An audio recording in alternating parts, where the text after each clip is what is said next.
How you all doing? Ralfy here, Ralfy Customs. Time for part 2 of our AJS Softail job. Let's have a look.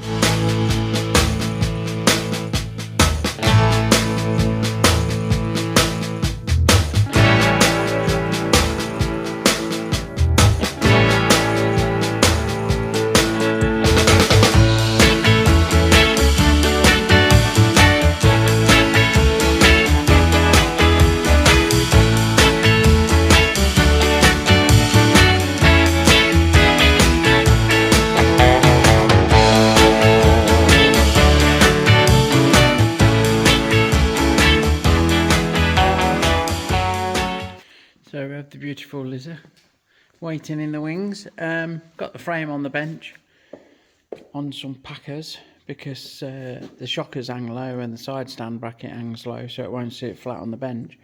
And what we've got to do is get it all set up and clamped down nice and square.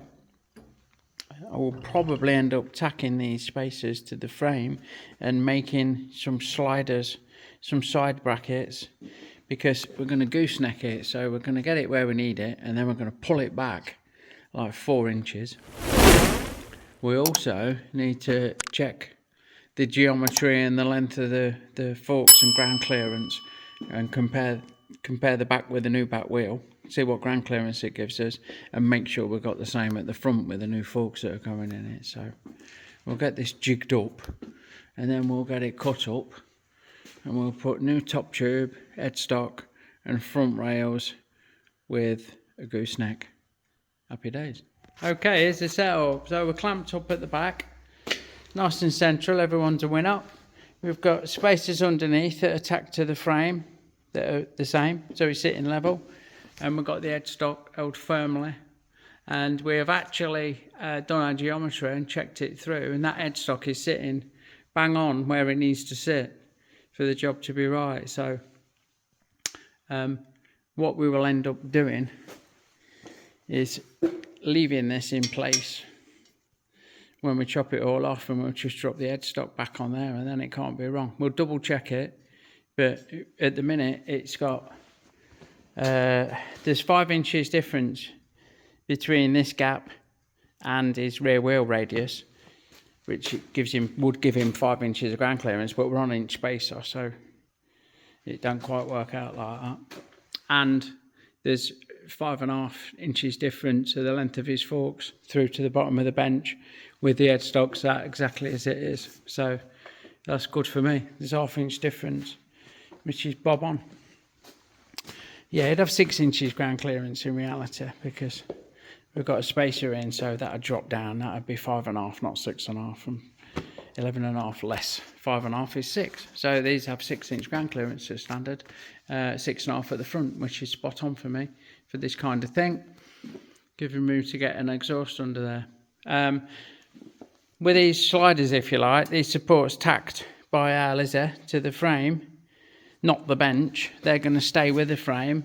We've given it a little runner here, look. We've got a bit of angle line that we've clamped so we know it's true, and then that's been stitched again by our Lizzie to the bench in 3 places. So what we'll do, we'll cut all this off, probably just after that bend. These have got to go as well, but that's on the side. We don't worry about that at the minute. We'll cut all this off and cut this off and fuck that off, and then we will undo these 4 bolts, undo those clamps, slide the whole thing back 3 or 4 inches depending on our holes. I think we'll go 4 inches, and clamp that back up, and then we can put the new headstock on and join the tubes up with a bit of a goosey neck going on to the front. Happy days. Okie dokie, so it's cut off time. I've just chose a straight bit that's convenient. All of these brackets are going bye-byes, so I'm not worried about any of them. I'm going to cut them off there. I've measured up off the bench, so they're both the same. Both marks are in the same place. And if this will focus, someone's ground away at this. It's like bark on a tree.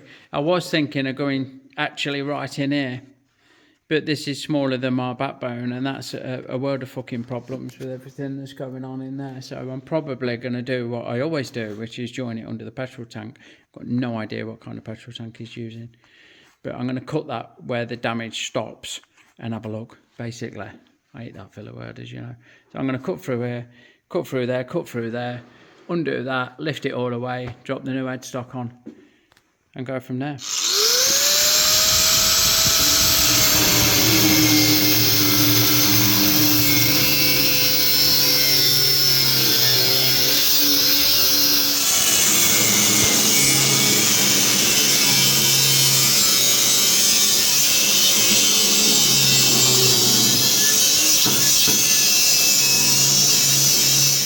So, with that all cut, there's your blows caps in. I can now fuck this bit off and drop the new headstock on. I've got it all. It's just very slightly, it's still very slightly attached. And over off, I think. It's a wee fucking slice holding it. Let me get the grinder and just cut through that. Right, try again, look. Off with the old. And on with the new, which is just a real look. So. Drop the new one on. Now, I have had concerns because this is a lot shorter than the original one, but so's the stem on the fucking GS 500. I'm not sure how people go on that fit the running gear in these frames when they don't change the headstock. But I've changed the headstock because it needed fucking doing. So I'll get this clamped up and then we'll have a look at what we've got. Right, here's a few interesting things that you have to overcome when you're doing shit like this. We have, by the by, moved it back 3 inches we've gone, which is quite a bit for a gooseneck. 3-inch gooseneck's plenty. We're all clamped and fucking bolted on the back here. I extended this years ago, and the guy that did it didn't quite think it through, so the bolt holes don't quite line up. That was me. We've lost every inch. There's a gap where there's not because of the joint, but it don't matter. We've got strap clamps holding that down, and we've got the bolts in there holding that down, so we know that's dead central. And there's an interesting thing that I'm going to struggle to show on camera, but you probably get it. If I line that string up with the middle of the backbone on camera there, look at the front of that top tube, how far off the headstock it is, look. Because the top of this frame ain't in the fucking middle. And it shows on this, the bit we've cut off. Obviously we're further away with the headstock, so it's amplified, but if you can see, look. There's a yawning gap there, and there's not there, look. This is fucking cocked off. So we're going to have to overcome that, because I'm not putting a top tube on that ain't in the middle of the headstock. That's not happening. Fortunately, we have a solution.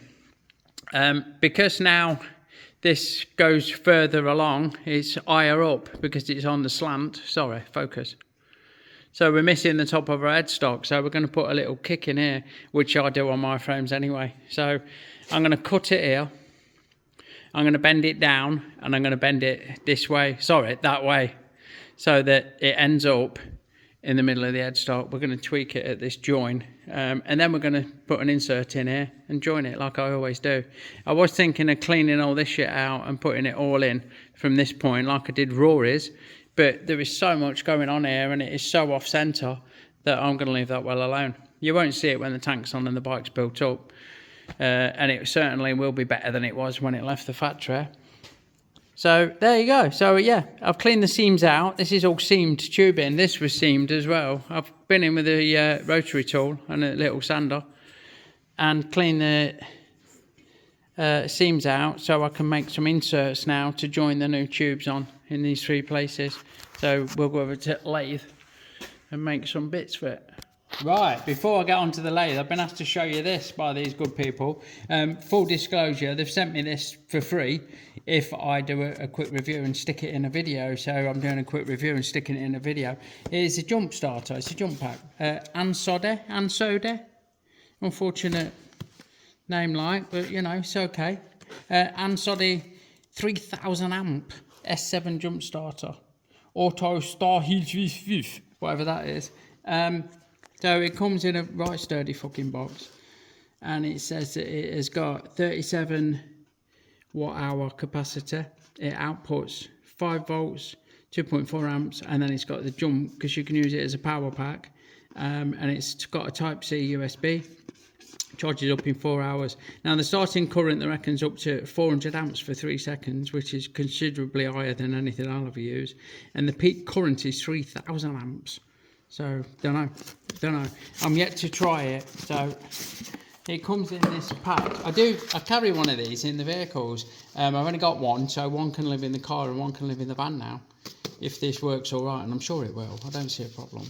It comes in a knobby pouch with a carry strap, which is nice, and in the pouch you get USB-C cable for charging, which is standard nowadays. You get the starting leads, which are quite short, but what I would do is stick one of these on the positive of the battery, and if that don't reach, find a good earth on the metalwork of the vehicle that you're trying to jump start. It does not have to go on the negative battery terminal, top tip there.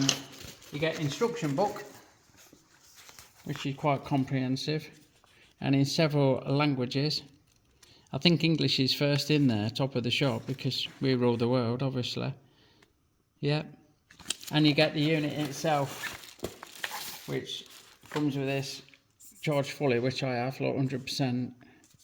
So we'll have that away, and it's got a little cover on there as well, which we'll have off to keep that screen nice and cool. So there you go. Touch it once, it shows you how charged it is. I think if you tap it twice or press and hold, you get the torch on. Yeah, which is going to be really fucking helpful if you broke down at night. If you press that again, it flashes, which will induce an epileptic seizure in anyone who's susceptible. Third time gives you the SAS flash, which nobody younger than me will understand, but that's that.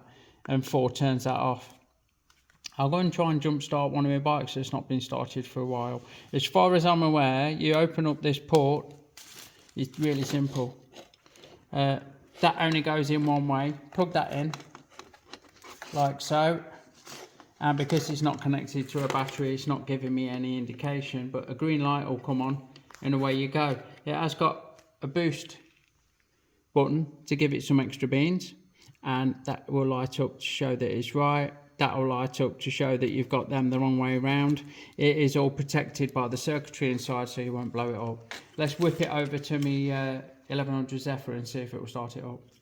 So here's me 1100 Zephyr. It's not been started for 6 months. I shit you not. We have connected up and we have got the correct. We're on green light showing. We've dropped 1% as soon as we've connected, so the battery has took some charge. I'm not over happy with that. I can't get on the connection very well, which is not a fault of the booster, but we're good enough, I suppose. Let's see if it'll crank it over. I'm not guaranteeing it's going to start up. Mind you, back up a bit, babe. So everything's switched on, chokes on, fuel's on, clutch is in. We're certainly cranking it over. We've still got the green light for good.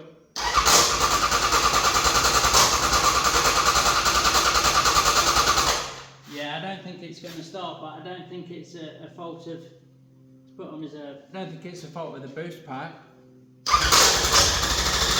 Oh, look at that, see how it boosted up then? See, I'll give it a minute. Let's stand it up and knock the side stand off, because the side stand switches are notorious for faulting.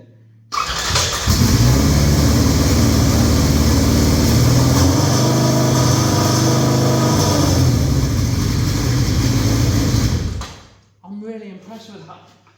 Not because it started the bike, this is a good old reliable thing, but it took 3% of that battery, let's disconnect it. It took 3% of that battery and it spun it over faster than I've ever heard it spin over in my life. So there you go, that's the answer there.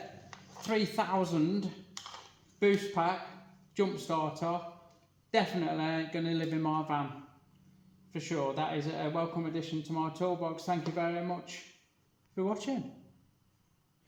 So yeah, I'm never sure about doing reviews for products, but I will only review products that I find useful, and I will find that useful. I forgot to mention that in the description there'll be a link and a discount code so you can get it cheap. Off Amazon, so that, you know, it's going to come. It's all good. Anyway, back to the main event. Another quick digression is the handlebar collection is being organised by Lizzie. Turn around, babe. Look at that. There you go. So I'm asking Lizzie to sort that out and clear that shelving out. She don't know yet, but I'm going to ask her to sort that top shelf out as well and put the stuff on 2 shelves instead of all being piled up.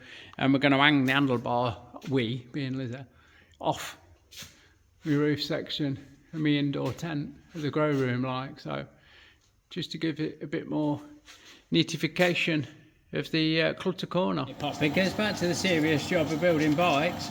Let's make the insert that's going to join the top tube, the new top tube to the old top tube.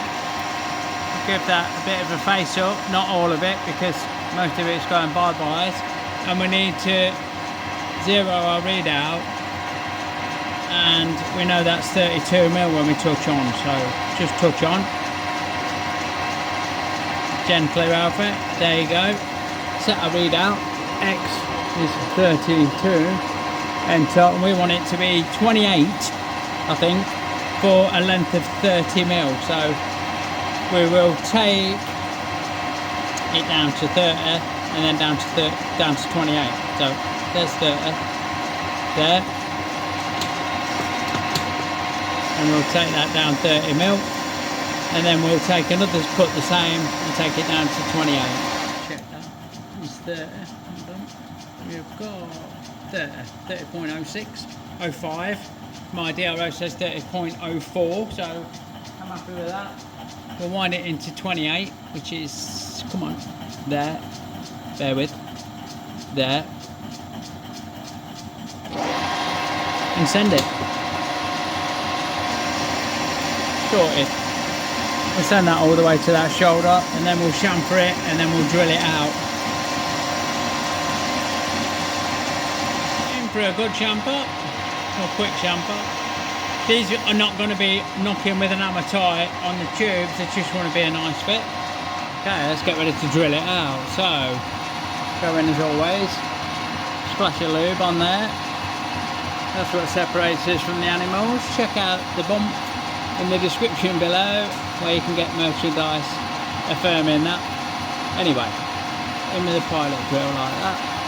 Happy days. Centre drill, not pilot drill. This is the pilot drill, 10mm. We're going to send this all the way through.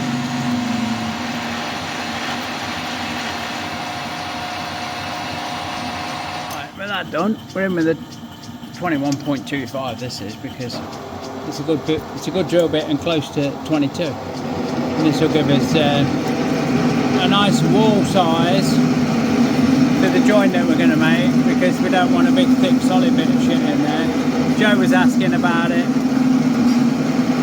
and I said that it helps to spread the heat when you're welding, so you get better penetration, which is all that important, as we know. So anyway, I will drill this out with my 21.25 look.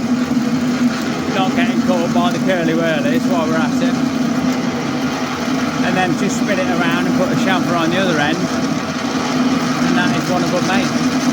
Okay, so with that spun around, we'll speed things back up like so. Give this end a good clean up, goosh, like that. Break the inside edge of that hole with the deburring tool, the best deburring tool I've ever owned. Thank you for the recommendations, everybody, and give it a good chamfer. Happy days. So that's that one made. Come on, focus. That goes in there nicely, and a bit of top tube. Fucking it's red hot. A bit of top tube wherever that bit is. There you go. It's machined down outside but not inside. That fits on there nicely. Yeah, I've got it stuck now. There we go. So I'll do the same with these smaller pieces. I won't film it. They're for joining the front two tubes, and then we can go from there. Okie doke. Okay, so we've got a test piece. It's just a piece that we had already cut. It's not long enough, but it does highlight the inaccuracies. If you can look right up the front there, you can see that's actually, you could move it a bit. It's not sitting perfectly level with these, with air light. But it's well off the centre and it's well too high. So the solution is, what I normally do is put a kick in the top tube. Yeah, normally about, well, the last triumph I did was about here, just shy where the seat rails come. I'm going to do it here.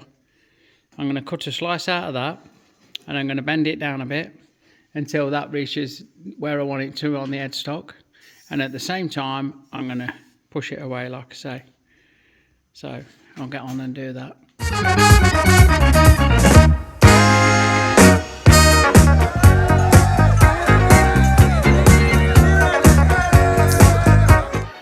Don't forget, folks, our Fuckstock stickers are now available in our Etsy store, link in the description below. Fuckstock, you know it makes sense. Right, hopefully now you can see, although we're out at this end, when we get up to the other end, we're pretty much fucking cock on. And we have got a very slight little downturn there that's not noticeable because the seat rails fall away. What I have noticed as well, while I'm at it, is that these ain't level. That one's further back than that one. Blimey. So there you go. So what I'll weld that up like I always do, and then we'll cut a bit of tube the right length and get this top tube in.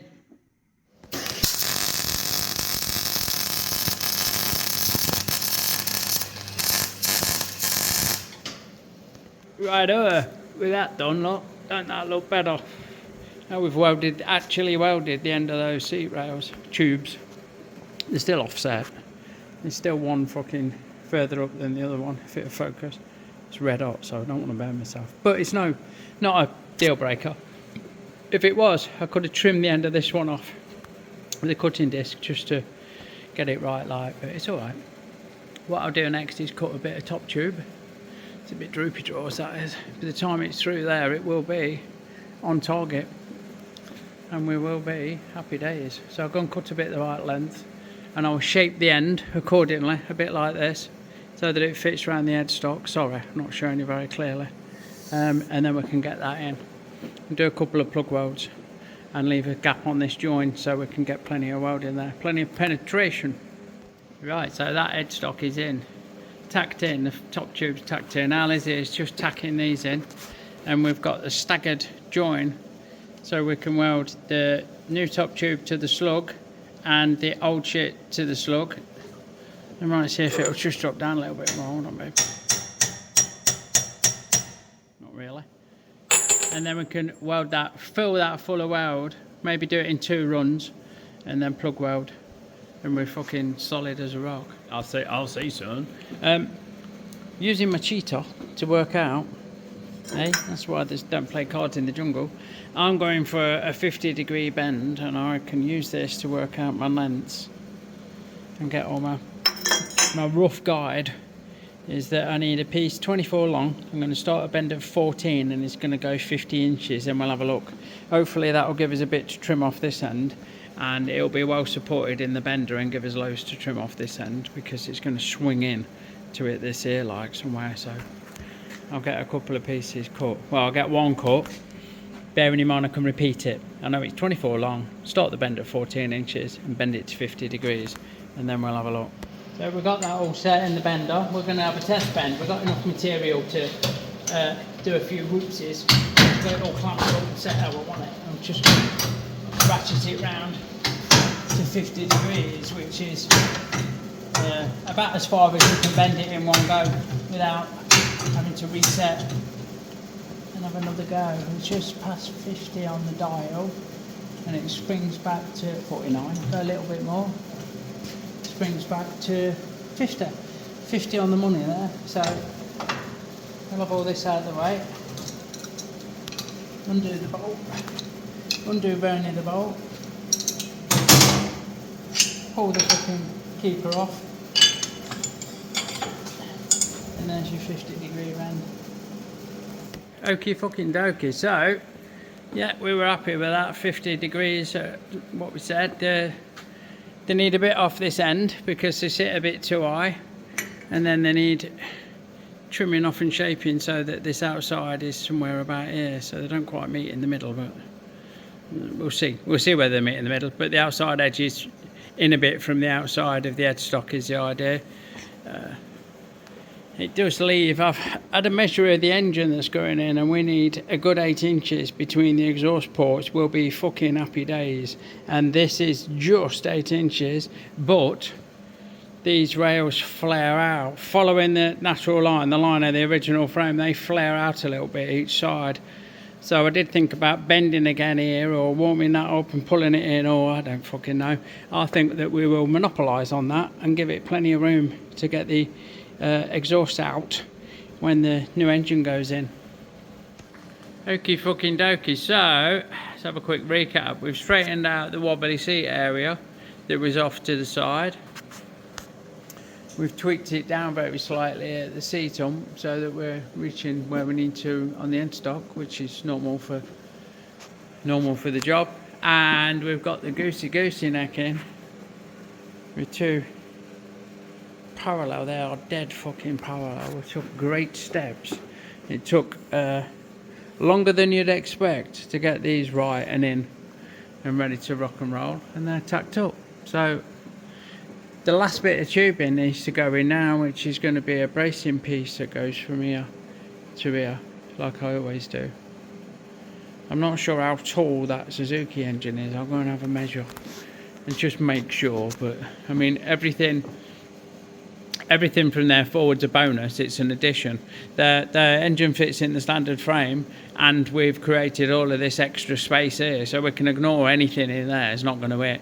I'm pretty sure that something even back here is not going to foul the top of the motor, but I'll double check because we don't want to drop a bollock.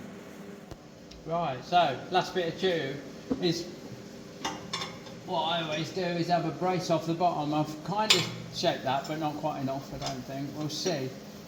Because it's going to sit level there, so I'm going to eyeball it, leave a little bit hanging out, and go in with my trusty pen, and I'm going to cut it to there. It's going to end there, and that is one hell of a cut with a cutting disc, but we'll get that done. Just like that, look, that one goes in there. We've got loads of clearance for the engine when we fit it, which will be the next phase. We're all tacked in. What is left to do now is weld it up, and we're going to do plug holes, see where the centre marks are. So we'll do some rosettes, as the Americans call them, on all three joints. Get that welded up, get the rosettes done, and then it is just a sand and a fettle, and then that is that part of the job done. Afterwards, if you want to tune in, subscribe and all that, blah, blah, blah, you'll see that I'm going to trim all of this shit off. All of this shit is going bye-byes. Them, these, and we're going to fit that Suzuki engine, that's going.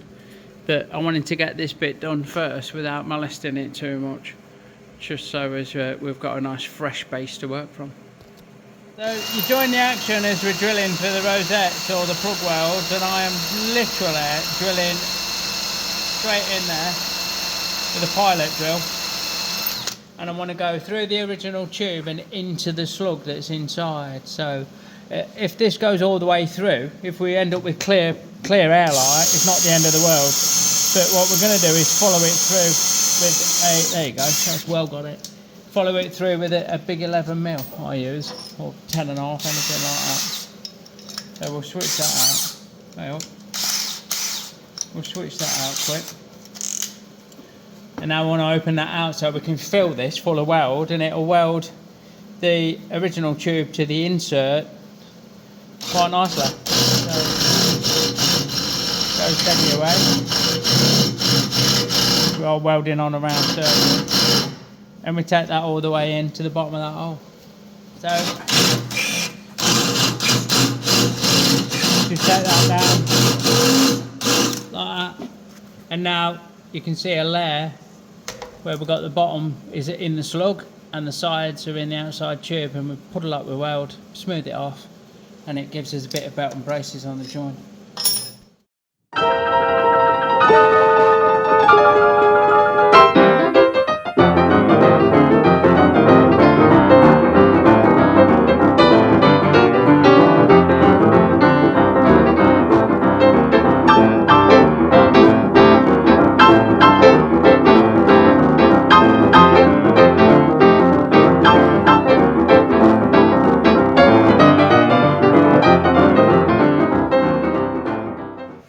So you've just seen me a bit of a hyperlapse, the camera calls it, of us welding it up, and we've linished these plugs and joints on both of these rails.